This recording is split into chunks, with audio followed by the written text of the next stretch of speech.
Hello and welcome to In the Box here on DK Sports Radio. It's our weekly Penguin show. I'm Dejan Kovacevic, joined here at our Highmark Stadium studios by Chris Bradford. Dejan, nice to be here again. It's nice to have you again, Bradford. The NHL's trade deadline has passed.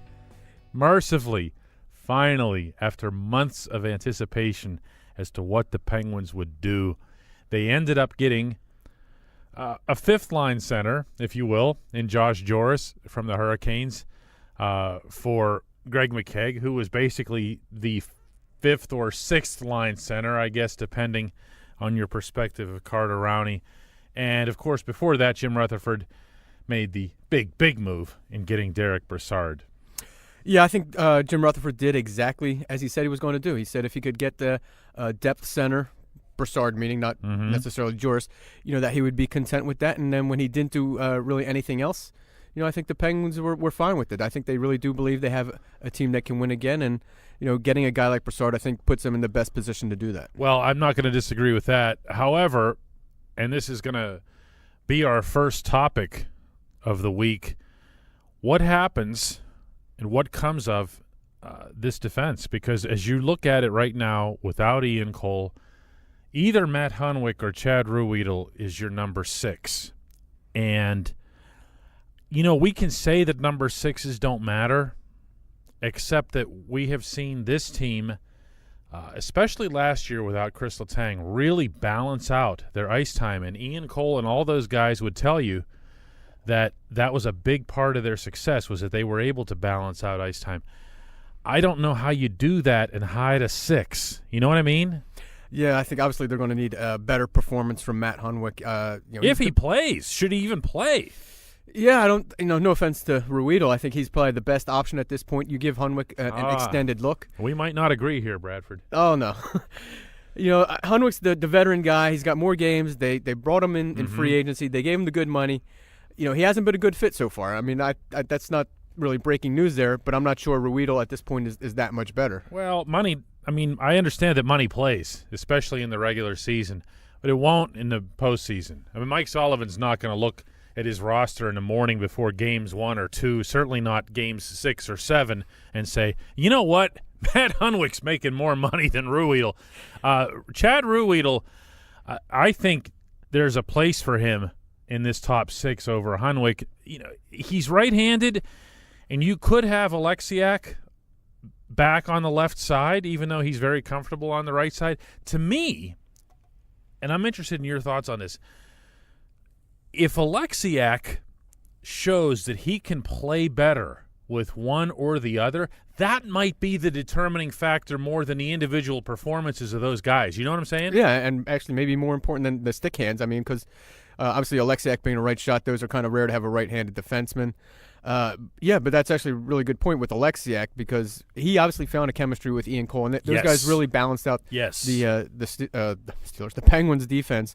That's gone now, and whoever he feels most comfortable with might get that spot. Yeah, to me, I think what you really have to do is that the Penguins have 2 pairings, and that they have pairings that can handle some ice. Letang and Dumoulin, they're going to be able to take – I am talking about playoffs here. Yeah. I don't know you want to – yeah, I mean, it was something in the 23, 24 range. Maybe 25. Yeah, for Letang. Yeah. Yeah, because of the power play duty. And then your second pairing with Olli Määttä playing some of the best hockey of his career, Justin Schultz fresh off a run at number 1. I think you can take those 2 pairings, and that I'll bet you, Chris – I'll bet you this came up in the discussions that they had. You know what I mean? Yeah, those 2 pairings are set in stone. It really does come down to the third pairing.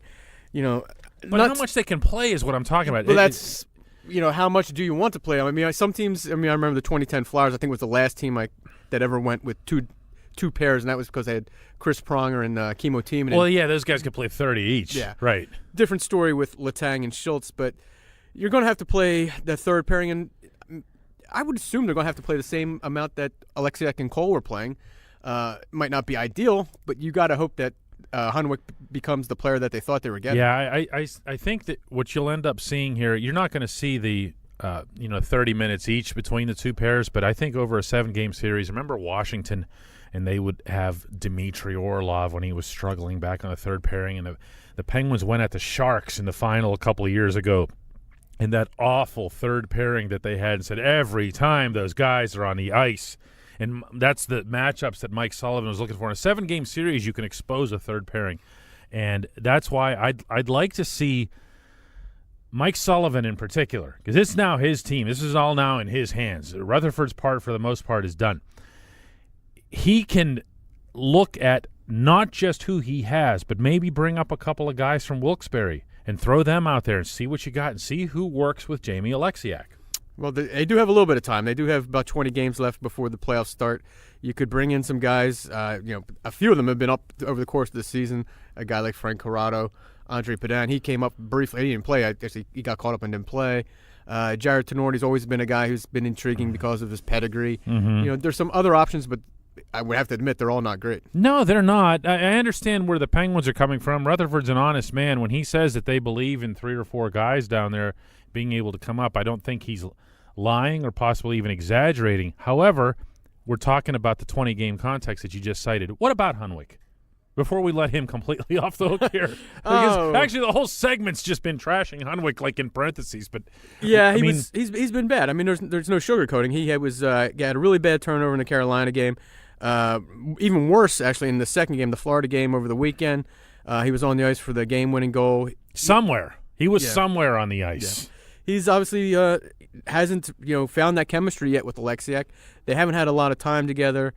Again, this might be an audition for him, but I can tell from Jim Rutherford, and more particularly from Mike Sullivan, that they're not real happy with him. Yeah, I mean, how could they be? I mean, he's out of position on every other shift. Defensively, it's like, they teach you in hockey, the term is head on a swivel, and he has nothing of the kind.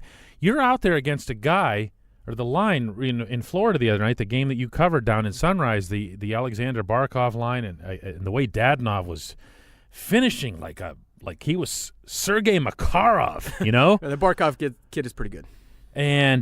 But Dadonov was wide open. And Hunwick is just staring across the ice at Barkov like he'd never taken a defensive shift in his life. Yeah, I think obviously his confidence is shot at this point.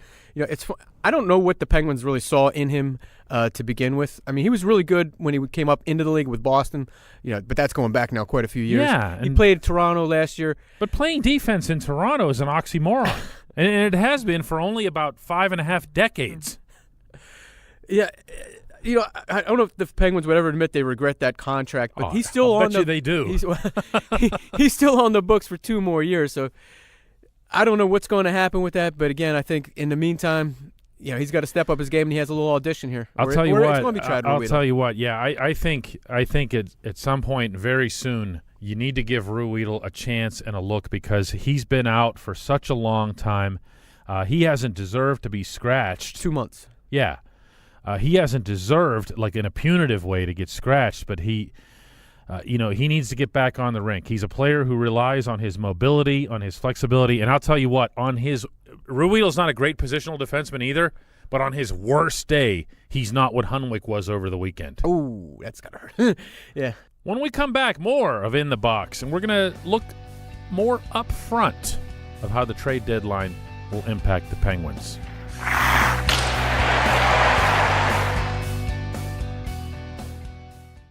It's time to cash in on non-stop sports action with MyBookie.ag.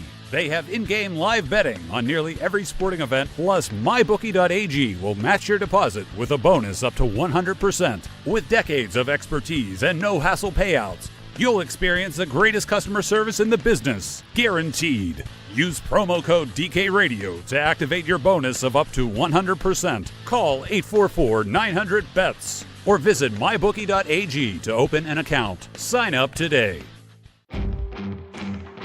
Miller Lite is the original light beer, and we'll always brew it to have more taste, with only 96 calories and 3.2 carbs. Because we believe that if you compromise on taste, you can taste the compromise. Miller Lite. Hold true. Great beer, great responsibility. 2018 Miller Brewing Company, Milwaukee, Wisconsin. Average analysis, 12 fluid ounces. Less than 1 gram protein, 0 grams fat. What I want from my public accounting firm is big ideas. But I don't want to lose the personal attention. My company needs global capabilities. From a firm with local ownership. And I want to work with industry experts. Who take the time to understand my unique challenges. And that's what sets Schneider Downs apart. Expertise for the most complex business issues. With the service you need every day. To learn how our big thinking with a personal focus can help your company, visit schneiderdowns.com. If you're one of the thousands of Western Pennsylvanians who love to get outdoors, then you need to check out this amazing new website, stepoutside.org. Hi, I'm Dejan Kovacevic of DK Sports Radio. I'm born and raised in Pittsburgh. I know about the outdoor life that's available to all of us in Western Pennsylvania. Learn where, when, and how you can go camping, hiking, hunting. Take part in power sports, shooting sports, water sports in your local community, across our region, across the country at stepoutside.org. In Pittsburgh, we bleed black and gold and love our city. Born in Pittsburgh and now celebrating 130 years in business, Henny Jewelers is proud to be your premier jewelry store. Whether it's choosing that watch you've always wanted or you're searching for the ring that was made for her, trust Henny Jewelers. Visit our store on Walnut Street in Shadyside to see our extensive inventory of designer engagement rings, watches, and one-of-a-kind jewelry. For more, go to hennyjewelers.com and follow on social. Embarrassed by that stained carpet in your office? Tired of looking at your dull, dirty floor? My Floor Needs is here to fix that. With years of experience and 24/7 service, My Floor Needs offers stripping and waxing, carpet, tile, grout, and concrete cleaning, as well as polishing and buffing services. Call 888-67-MY-FLOOR or email info@myfloorneeds.com for a free estimate and get your floors looking like new again. Whatever your floor needs, call 888-67-MY-FLOOR. Does your company ever miss its sales goals or struggle getting new business? Is it tough to hire or to give reps the right tools? Hi, I'm Dan, and I started Engaged Prospect right here in Pittsburgh to help companies like yours. And I'm Sam. We're helping companies hit sales goals and grow their businesses. Think of us as your inside sales team. Our clients are experts in their fields. We're experts in inside sales. Give us a call today at 412-715-5151. Or visit us online at engagedprospect.com/DK. It's been 50 years since the Summer of Love, but if you're not performing as well as you'd like, check out NEDforless.com. I'm Eric Cushy of Curtis Pharmacy. Don't pay premium prices for the little blue pill. So Denafil, the same active ingredient as in Viagra, costs 80% less. NEDforless.com. All we need is your physician's name. We do the rest. Free shipping, too. NDDforless.com. Curtis Pharmacy, Western PA's Better Way Pharmacy. CurtisPharmacy.com.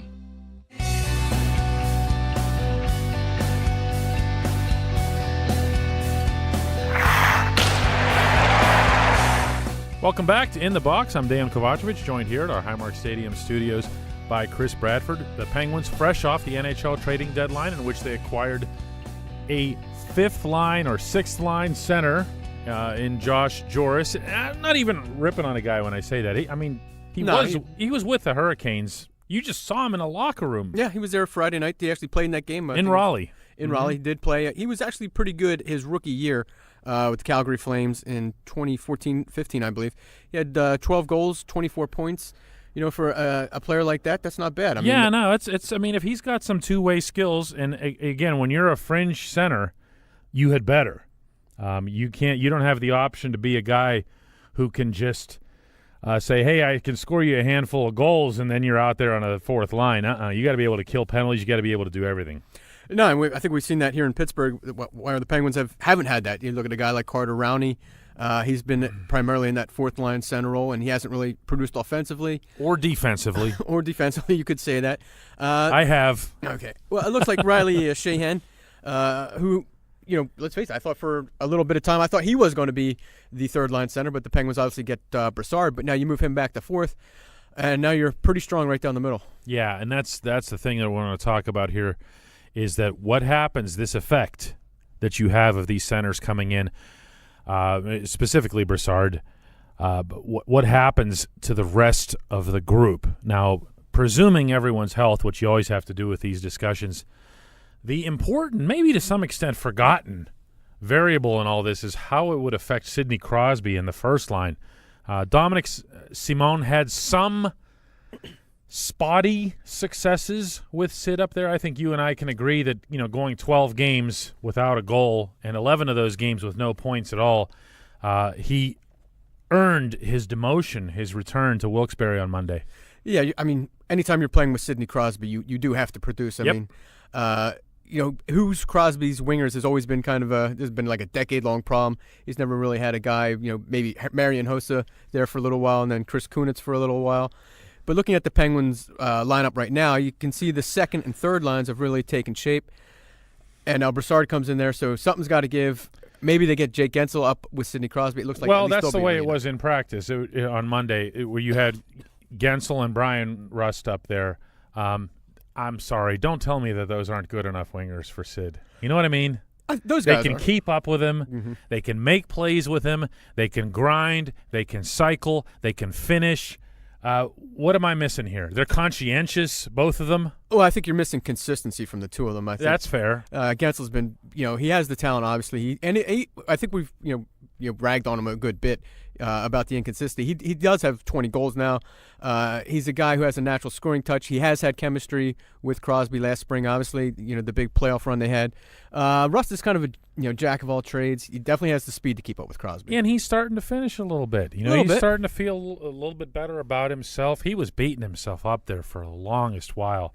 That's your first line. I have no issue with that. Second line, Evgeny Malkin, Patrick Hornqvist, Carl Hagelin, Gino and the Swedes. That's set in stone, I think. It's as much as Rust was on that line, and we thought it was set in stone. Hornqvist comes back. Hornqvist is a special case. As we've seen from his extension and the special way that Jim Rutherford treated him, and even negotiating in season. He is that a special circumstance. But that line, you're not messing with it. No, I mean, Malcolm, the way he's going, and really carrying Carl Hagelin, who's, looking like Carl Hagelin again. And, Hornqvist, as soon as he comes back in the lineup, he's that guy. Now, the third and fourth lines, and this is part of the fun here, are really, at least from our standpoint, I'm sure Mike Sullivan and Jacques Martin and Mark Recchi are aware of what they want to do. But from our standpoint, we're kind of in the dark here because that you're going to have Derek Brassard as your third-line center, obviously. You're going to have Riley Sheahan as your fourth-line center. What do you do with the wings? What do you do on a third? They're going to have Brassard and Kessel together. Right. Okay, let's start there. Who would play on the left side there? You put Connor Sherry there? Nah, I think you got to give Zach Aston Reese another look here. Really? I think he's got the talent, a net front presence. You've seen what Mike Sullivan has tried to do with his lines where he wants a defensive conscientious. As much as we've talked about Brassard, I think he's got a little more offensive game to him than defensive. Yeah, if he's a two-way player, the one-way is definitely stronger. Yeah, he's definitely stronger offensively. So I think you could put Zach Aston Reese in there. That's interesting. Gives him a little muscle too. Yeah, it gives them somebody who's constantly driving there. And like you said, if you go through all three lines, Brian Rust isn't exactly a net front guy. Jake Gensel can be, but he's so small. But on the second line, you've got Hornqvist. The third line, if Aston Reese is that guy. Yeah, that's interesting. Yeah, I think that's something that you can work with. I think I liked it better with the Sheahan, Gensel, and Kessel, but obviously when you bring in Derek Brassard, you got to make those moves. You're not limiting Derek Brassard's minutes after you gave up all of that. So the fourth line then would have Riley Sheahan, Tom Kuhnhackl, and Connor Sherry. Am I missing something? Yeah, Connor Sherry's not your prototypical fourth liner, but he's kind of earned that demotion. Tom Kuhnhackl will be coming back from injury. And then you would get Riley Sheahan, and poor Riley Sheahan for all the good stuff he's done over the last 5 weeks or so. He's the fourth line guy, so his minutes are going to calm down, and a lot of defensive zone draws and a lot of the grunt work. Okay, well, let's say this though for the fourth line, with Sheahan and Sherry out there, you have a lot of speed on the fourth line. You have the ability to forecheck. And with Kuhnhackl, again, you have that defensive presence. And no, he's not your net front guy, but I will tell you this, that Billy Guerin in particular has been riding Kuhnhackl really hard about becoming more of a net front kind of guy. And I think maybe that can be something that's driven home with him. The other thing about Kuhnhackl is that he almost has to play because of the penalty killing. Yeah, that's really. It's going to be interesting to see what happens. I think most so, I should say, is on the penalty kill because of the centers that you have. Really, does Sidney Crosby now have to take PK face-offs? Oh, no. I mean, because who's going to do it? It's got to be Sheahan, and does Rowney have to play somewhere? Well, maybe that's the other thing here. I mean, Rowney's played wing. Yeah, Rowney can play wing, so if he's on the PK. So if you go through the penalty killers that you need, and you and I just went through these names here, and there aren't a whole lot of PK guys in the mix. If Rowney is switching to a wing, then Connor Sherry, if we're being blunt here, is the odd man out. He's odd man out. He's scratched. Yeah. Either him or Aston Reese has to keep it up, or he gets scratched. But you do need guys who are capable of winning draws in both circles for defensive zone faceoffs. Coaches love things that they can control. They love stuff that they know that they can put up in the morning and say, we can handle this if this situation arises. Yeah, and that's why Carter Rowney, and we were just kind of ragging on him a little bit earlier, but because he hasn't been very good. No, but somebody's got to take those faceoffs on the penalty kill. And basically, it would just come down to Sheahan and Rowney. It's something else to emphasize here is that Carter Rowney is a guy who, even when he was playing his worst, meaning on that Dallas-St. Louis trip, Mike Sullivan goes out of his way to point out that he's one of the forwards when the Penguins are shorthanded 4-on-3. And they don't train every forward to be capable of doing that. And, again, these are things that, maybe – fans or me and you don't think about on a regular basis because it's a lot more fun just to put down 4 lines. But this is stuff that coaches are focused on. Yeah, they're thinking probably every situation. You don't really think of 4-on-3s, but they do happen, and that's a role for Carter Rowney, even though you don't see it too often, but it is a role for him. Jim Rutherford says the team is good enough. What say you? I would have been a lot happier with another veteran defenseman in there without Hunwick. Are we overemphasizing, and especially you because you were on the trip, the lousy weekend that Matt Hunwick had? That was a tough weekend for him. I mean, this deadline following that's what surprised the me. 6-5 loss to the Panthers. It was a back-to-back night, but he wasn't very good the night before. That's why I figured Ruedel may have gotten in the Florida game because, just like a goalie, okay, he had a rough game. Let Ruedel get, his first action in 2 months. It didn't happen. I mean, it looks like they're going to ride Hunwick, at least for a little bit longer. Yeah, I don't understand it. I really don't. I mean, you're way past the point where even philosophically you're thinking about trying to justify a contract. I understand that they think that there's more to be had from him. Otherwise, they wouldn't have signed him. But that leash has got to get shorter and shorter. You know what I mean? What about besides that? Oh, besides Matt Hunwick? No, besides the defense. Is this team good enough to win the Stanley Cup again? In context, meaning they got to do it 3 years in a row. We mentioned the Florida game, and we have to talk about Tristan Jarry because he gave up 4 goals on 16 shots. Then Matt Murray gets hurt, we shouldn't say he's hurt. We don't know exactly the extent of the injury, but Tristan Jarry, the Penguins there was a lot of rumor before the trade deadline that they may look at bringing in a veteran goalie. They didn't do it. Rutherford claims that he's fully confident in both Jarry and Casey I DeSmith. never heard from anybody associated with the Penguins that they were looking for a goaltender. I'm not even sure where that would have arisen from. I mean, they as soon as they saw Casey DeSmith have that nice run, they knew they had a third guy, and that was the end of that. Yeah, I think a lot of us in the outside world, not in the organization, were thinking, well, can you really win a playoff series or a Stanley Cup rather? Mm-hmm. With goalies who are 22, 23, and DeSmith is the old guy at 25, and he's got about 5 games NHL experience. You're ducking the question, Bradford. Are Can they they good win enough? the third Stanley Cup?